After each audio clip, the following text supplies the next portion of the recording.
Alright, more stuff with graphing. This time we are learning about something called the vertex form.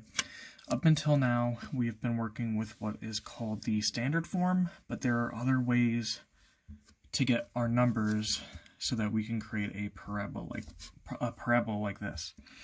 So really quickly, I just wanted to review the vocab that we have learned, set some things straight. Of course, the parabola is the shape of the graph, the U shape of the graph. The vertex is the point in the very middle of the parabola. The line of symmetry is, the line where if you were to cut the parabola in half, it would look the same on one side as it does on the other. And remember, it is a line of symmetry, not a point, a line. The y-intercept is where it crosses the y-axis. The reflective point is the point symmetric to the y-intercept. So what does that mean? In this picture, it would be this point. So in the last pair of notes, I was calling this the mirror point, but I Googled it, and it actually has a more official name as the reflective point.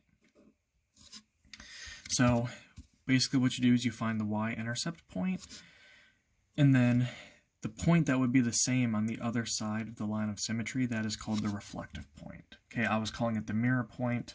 You could use either one, but from now on I'll refer to it as the reflective point.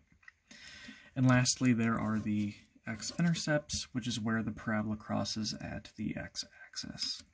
So I just thought we would go through a little bit of the vocab before getting into the vertex form, which is the main topic of this lesson.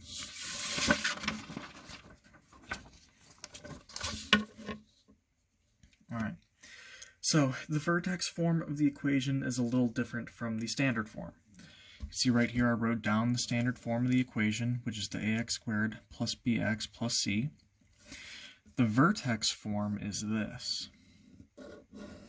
A parentheses x minus h squared plus k. Okay, so we're switching out b and c for k and h. We still have a though. So we're going to essentially do all of the same things we used to do with standard form, okay?